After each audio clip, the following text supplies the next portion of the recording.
Hey guys, welcome back to Philip Draws Comics. I'm Philip. That's my hand you see on the screen right now, drawing the picture in front of you.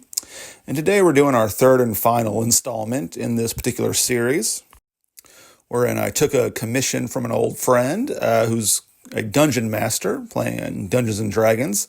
He asked me if I could draw his 3-player characters in a nice big battle scene. And I asked him if I could do it in the style of Akira Toriyama, specifically Toriyama drawing in Dragon Quest, the video game series. And so here we are. The first 2 drawings I did, you can see we got the Tiefling Paladin here. We've got a Dragonborn Sorcerer here. And now we got our third and final guy. This is a Dark Elf Rogue. And he goes by the name Curson Helmaid. And his backstory is that as a child, he was imprisoned by a dark entity. And it's always whispering and saying awful things to him. And at one point, he tried to end the association with the item you see wrapped around his neck. But the entity that possesses him wouldn't allow it. And so now he goes around with the noose around his neck. And apparently the reason for that in the game is that anytime the character fails a roll or what have you, it's said to be the dark entity causing him distress and grief, which I think is a pretty interesting backstory. Like I said, I've only played Dungeons and Dragons a couple of times. Not terribly familiar with it, but apparently the DM and all the players rolled for this particular background. It's called the Haunted One, is this character type. So as I was doing these 3 drawings, I tried to approach it the way I imagined Akira Toriyama would. I tried to get into that mindset, and Toriyama was an expert character designer, especially when it came to that classic rule that a character design is good if you can recognize it just from its silhouette.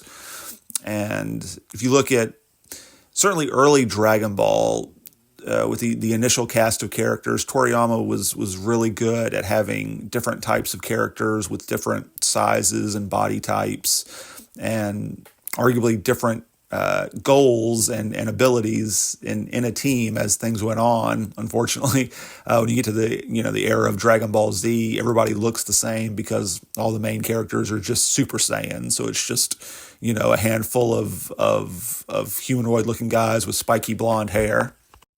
So as I was doing these 3 character designs, I tried my best to not have an overabundance of overlap. The Dragonborn character was really easy, obviously, because he has a dragon's head instead of a normal human one. But I gave him more sort of flowing robes to offset his spiky, scaly physique. And that left the 2 humanoid characters. I tried not to overlap too much. I think I overcorrected in my initial designs for this character. You can see I really like this look for this character. It's very simple.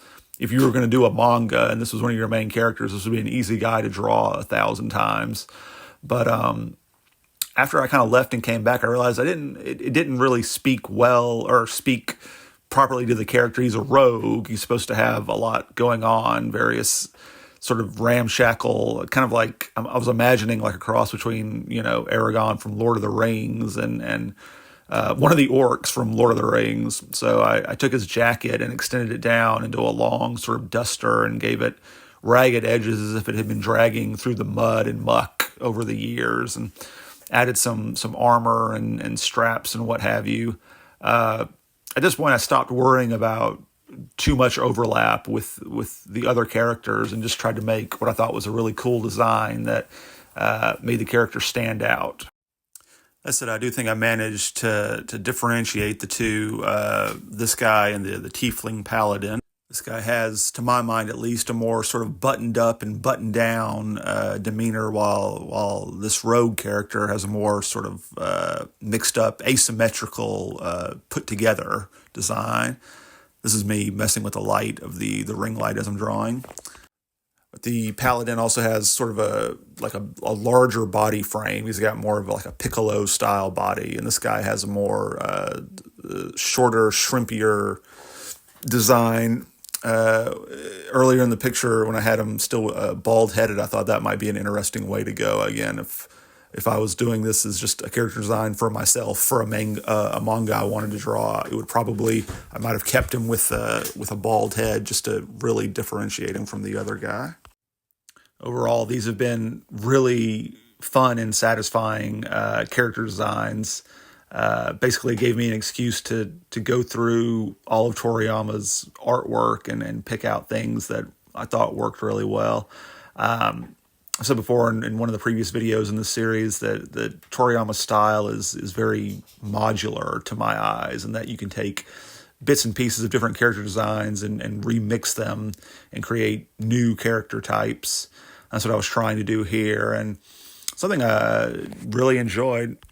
I think I'll probably end up keeping on doing things like this, maybe not necessarily sticking to just Dungeons and Dragons or medieval type designs. I might go do that with Toriyama designs for more like sci-fi or modern day stuff. It's also a thing I'd be interested in attempting to do with different art styles, taking, for example, Bruce Timm, who I've drawn quite a bit of here, inspiration from him for this channel, and remix various aspects of his character designs. Something I may look into doing more here in the future. I'm coloring these three guys by hand, mainly just for the completion of the videos for this channel. I managed to remember to scan all three guys in the simple line art stage where it was just black and white. And my goal is to take those line art and put them all together in Photoshop and make a singular image of all three guys in an action pose. And I'll probably end up recoloring them, or at least playing with the colors. I really like the Dragonborn's color scheme, but this guy and the Tiefling can have a little more. I think I could do a little better, maybe. But I think that'll be a fun challenge. But this is all you guys get to see of these three. I'm going to keep the final image just for my friend, the client who's buying these off me. If you guys like what you see, if you're a DM, or if you got some characters floating around in your head you might like to see personified, and you can go to my website, which you see on the screen, or you could also go to my email address, which is in the description, and I'll be happy to take a crack at any characters you want to see come to life. We're coming up to the end of the video, guys. I want to thank y'all so much for watching. This is the third and final video in this style. Maybe next time when I come back, I might be back to drawing just classic American superheroes. I kind of missed those this last week. Thanks again, guys. Have a great one.